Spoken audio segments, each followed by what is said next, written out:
Very good morning friends, मैं शिल्पा सिंह एक बार फिर आप सभी का स्वागत करती हूँ अपने चैनल शिल्पा सिंह व्लॉग्स दिल्ली से। और आज की वीडियो भी आपके लिए बहुत ज़्यादा काम की होने वाली है, क्योंकि मुझसे एक भैया ने पूछा था केवी स्कूल और एक और भैया ने पूछा था कि सीबीएसई और आईसीएसई के स्कूल बता दीजिए एडमिशन के लिए। तो आज की वीडियो मेरी इसी से रिलेटेड होने वाली है, तो बने रहिए मेरे चैनल पर, लाइक करिए, सब्सक्राइब करिए, अपना ढेर सारा प्यार मेरी वीडियोज़ को देते रहिए। मैं केवी स्कूल्स बता रही हूँ नियर, मैं आपको 7 स्कूल बताऊँगी, ठीक है ना। तो पहला जो सबसे पास में है ना, वो लोधी रोड वाला स्कूल है, जो 2.2 किलोमीटर की दूरी पे है और इसकी जो रेटिंग चल रही है वो 4.1 है। दूसरा जो केवी है आईएनए वाला है, इसकी रेटिंग 4.1 है और ये 2.6 किलोमीटर है हमारे ये सरोजनी नगर से। और इसमें ना फर्स्ट टू फिफ्थ, इसका मुझे पता है, फर्स्ट टू फिफ्थ है वो इवनिंग शिफ्ट होती है। और प्राइमरी जो बच्चे हैं ना, फर्स्ट टू फिफ्थ में जो पढ़ रहे हैं वो सेकंड शिफ्ट में जाएंगे, और सिक्स टू ट्वेल्थ जो है वो मॉर्निंग शिफ्ट का होता है।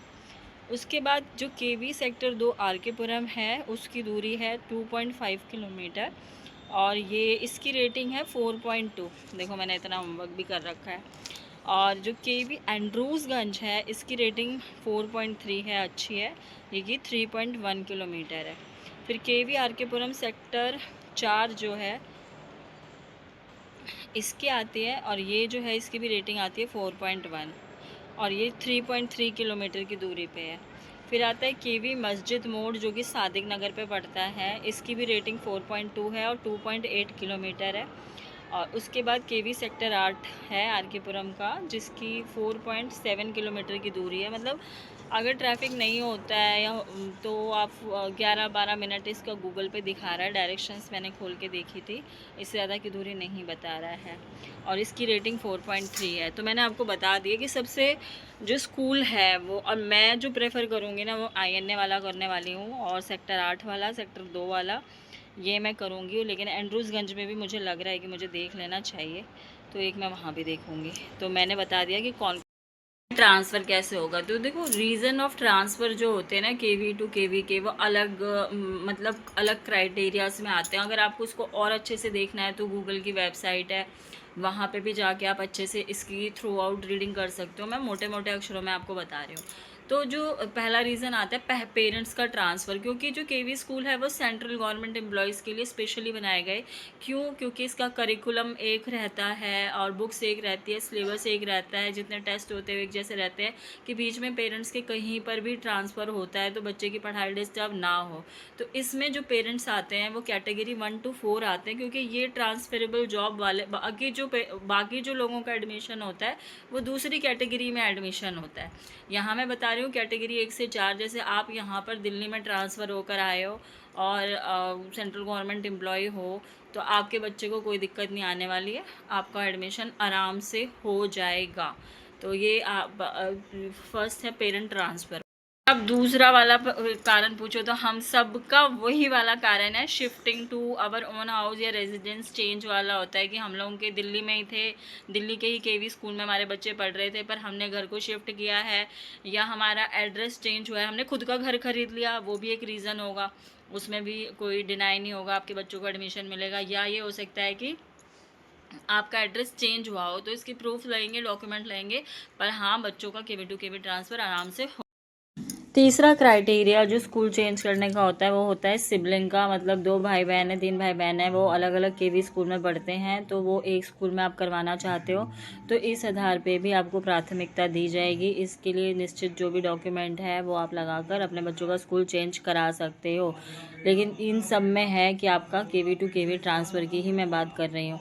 अब आ जाता है मेडिकल इशू। अगर आपके कोई मेडिकल समस्या है, उससे संबंधित कारणों की वजह से, कुछ भी कारण हो सकता है, आप स्कूल चेंज करा रहे हैं, तो संबंधित मेडिकल डॉक्यूमेंट, जो भी बीमारी दिखा रहे हैं, जो भी आप बताना चाह रहे हैं, उससे संबंधित डॉक्यूमेंट आपको हमेशा डॉक्यूमेंट तो लगाने ही पड़ेंगे।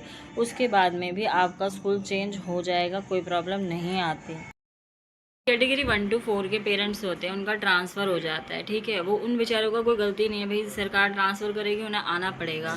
तो किसी स्कूल की क्षमता हो गई है कि भाई मेरी क्लास में 55-60 बच्चे हो गए हैं, तो उनको, उन बच्चों को वो मना नहीं कर सकते, उनको वो बच्चे तो लेने ही पड़ेंगे।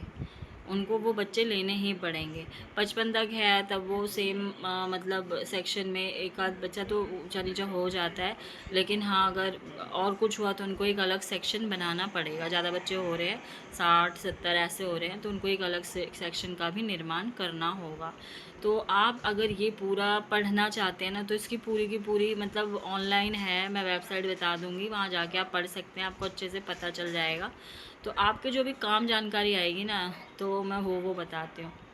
और जैसे डिफेंस पर्सन, पैरामिलिट्री फोर्सेस हो गई, वो अपनी फैमिली शिफ्ट करते हैं एक से दूसरे स्टेशन पे, या फिर उनकी नक्सलाइट एरिया में पोस्टिंग है, तो उनके बच्चों को एडमिशन में कोई दिक्कत नहीं आती, उनकी फ़र्स्ट प्रेफरेंस ली ही जाती। और अगर यहाँ पर और दूसरे कैटेगरी के पेरेंट्स आते हैं, मतलब जिनकी ट्रांसफरेबल जॉब नहीं है, ईडब्ल्यूएस वाले होते हैं और बीपीएल वाले होते हैं, या और किसी आधार पर जिन्होंने एडमिशन ले रखा है, अगर वो केवी टू केवी का ट्रांसफ़र करवाना चाहते हैं, तो उनको पता है डिप्टी कमिश्नर, मतलब उनको एक हमारे रीजन का ना जो डिप्टी कमिश्नर होता है उसके पास जाना पड़ेगा, एप्लीकेशन डालनी पड़ेगी और अपना जो भी वैलिड रीज़न है बताना पड़ेगा। और अगर वो मान जाते हैं तो मे भी हो सकता है, पर इसके चांसेस मतलब अब मैं बता नहीं सकती कितने कितने परसेंट के रहते हैं, मतलब दौड़ा भागी बहुत होगी। से क्लियर कर दूं, जैसे कि अगर आपकी पोस्टिंग है, आप दूसरे शहर से हस्बैंड मतलब जो मैंने वो अपनी फैमिली लेके, जैसे आप पहले राजस्थान में थे, जैसलमेर, जोधपुर कहीं पर भी थे और वहाँ से दिल्ली आ गए हैं, तो भैया आप आए हैं तो आपका ट्रांसफ़र हुआ। ये फर्स्ट 1-4 कैटेगरी के पेरेंट्स के बारे में बता रही हूँ। तब आपके बच्चे को मना नहीं कर सकते हैं, 55 तक स्ट्रेंथ हो तब भी, मतलब आउट ऑफ स्ट्रेंथ जाके भी उनको एडमिशन तो लेना ही पड़ेगा।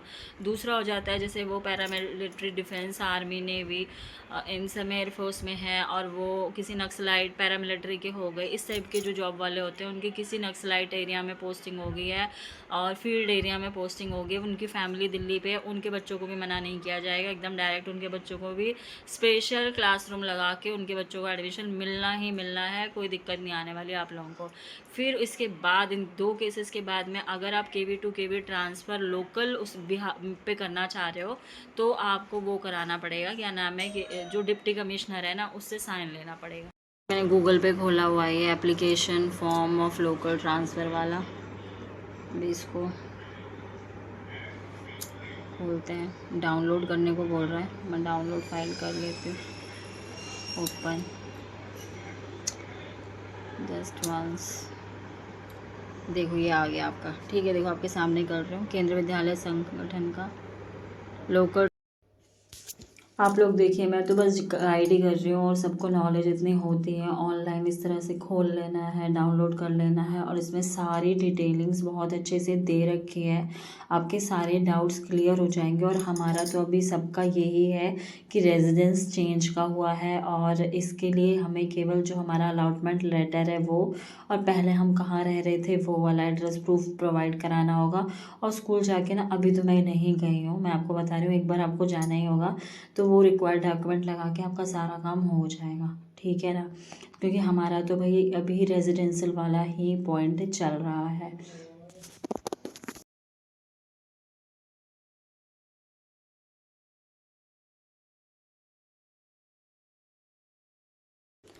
और जितनी जानकारी मैंने एकत्रित की है ना, तो यहाँ का एक चीज़ है कि नियर बाय स्कूल मना नहीं कर सकता सेंट्रल गवर्नमेंट एम्प्लॉयज़ को, तो बिल्कुल भी, अगर हमारे सारे डॉक्यूमेंट पूरे हैं, जेन्युइन रीज़न है।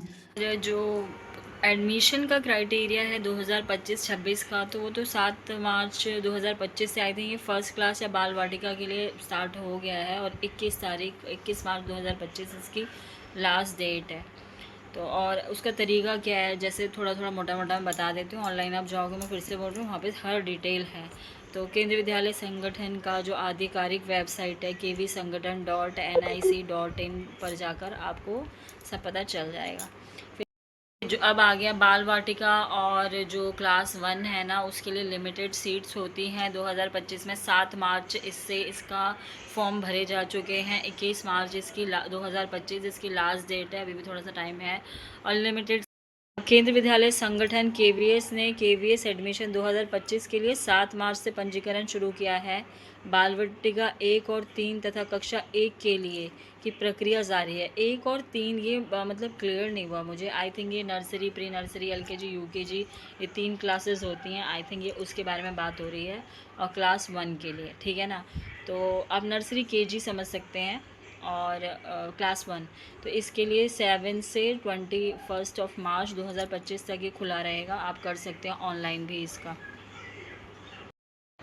इसमें इन श्रेणियों में भी बच्चों का एडमिशन किस आधार पर होगा कि जैसे आपका जो स्कूल से आपका घर कितनी दूरी पे है, ये मैटर बहुत ज़्यादा करेगा। फिर इसमें कौन कौन लोग जो कि कैटेगरी 1 to 4 में नहीं आ रहे हैं पेरेंट्स, उनकी बात है। मतलब आप मोटे मोटे अक्षरों में समझो, transferable job, central government employees नहीं है, उन वो लोग भी अपना एडमिशन करवाते हैं यहाँ पर केवी स्कूल में।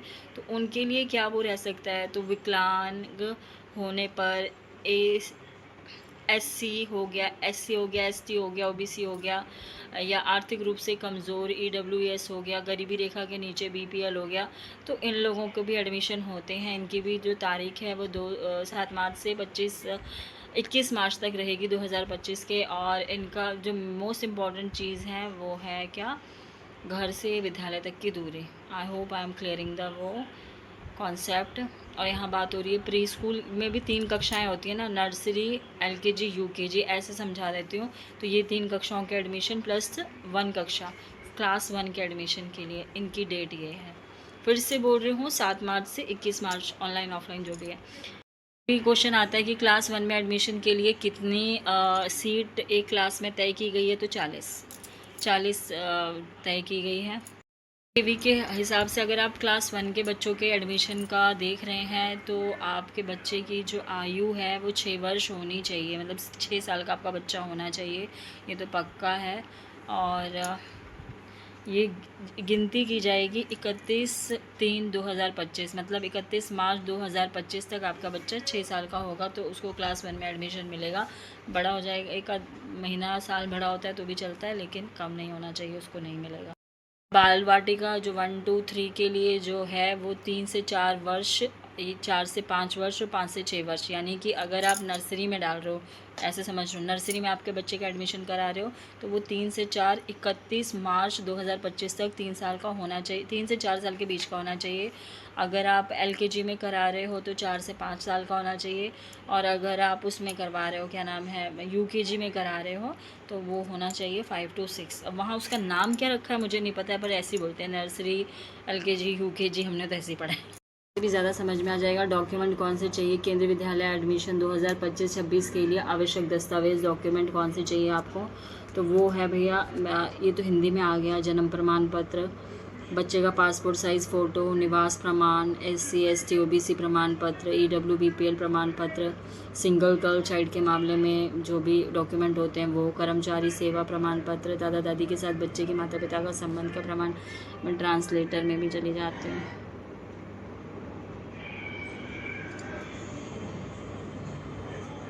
ट्रांसलेटर मुझसे हो नहीं रहा है तो आई एम सॉरी, आप ऐसे देख सकते हो, सबको समझ आ जाएगा, ये डॉक्यूमेंट चाहिए, ठीक है।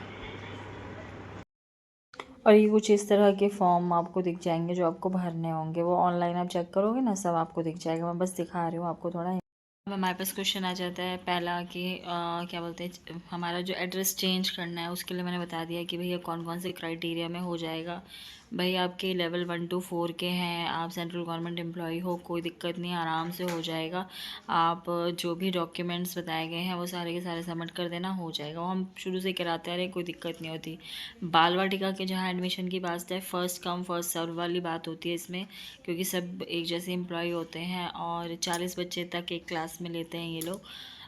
तो ये नर्सरी, प्री नर्सरी और क्या केजी इस लेवल का होता है, या नर्सरी, एलकेजी, यूकेजी ऐसे भी समझना चाहो उसका, वो 3 क्लासेस रहती हैं फर्स्ट क्लास से पहले। इसका प्लस क्लास 1 का जो एडमिशन है वो 7 मार्च से 21 मार्च तक 2025 तक होगा। और बाकी जो रहा ट्रांसफरेबल, जो कि जैसे कि second, third, fourth, fifth, six, seventh, eight, nine, tenth, 11th को छोड़कर जो भी ट्रांसफ़र होगा वो मेरे ख्याल एग्ज़ाम्स होने के बाद 4 मार्च तक उसका भी फॉर्म्स वगैरह निकलेगा। स्कूल में जाके एक बार पता करना होगा। EWEAS और जो दूसरे क्राइटेरिया के पेरेंट आते हैं, अगर वो लोग भी अपना स्कूल, तो ये रिलेटेड एरिया के डिप्टी कमिश्नर है, उनसे बात करनी होगी। उनका मतलब वो जज करेंगे कि एडमिशन होगा कि नहीं, पर इसमें बहुत मुश्किल। CBSE बोर्ड के लिए अगर आप मुझसे स्कूल पूछें तो मैंने को तो ऐसे नहीं पता था, मैंने भी ऑनलाइन सर्च किया तो ब्रिटिश स्कूल करके एक है विनय मार्ग के पास, ये कहा मैं वो ना स्क्रीनशॉट ले रखा है मैंने, वो मैं लगा दे देती हूँ। और एक बंगाली करके स्कूल है कोई, वो है, 2 स्कूल हैं जो मैंने देखे हैं, रेटिंग में उनकी अच्छी आ रही है, तो मे बी आप उस पर गो थ्रू हो सकते हैं। और छोटे बच्चों के लिए हाँ एकदम पास में नेवी चिल्ड्रन एकेडमी स्कूल है, पिलंजी में भी छोटे बच्चों का एक स्कूल है। तो आई होप आपको जानकारी मिली होगी। और navy children's I think CBSE वाला है, ICSE बोर्ड वाला ब्रिटिश करके कोई स्कूल का नाम है, वो मैं स्क्रीनशॉट लगा रही हूँ। तो आई होप आपको ये जानकारी काम आई होगी। और all the best for new session. ये वाले सेशन में भी बच्चों के एग्ज़ाम्स अच्छे जाएँ। टाइम नहीं मिल पा रहा इसलिए थोड़ा सा दिक्कत होता है, बच्चे पढ़ते नहीं हैं, बहुत बड़ा प्रॉब्लम है। तो बने रहिए हमारे चैनल पर, लाइक करिए, सब्सक्राइब करिए। ये वीडियो मैं यहीं ख़त्म कर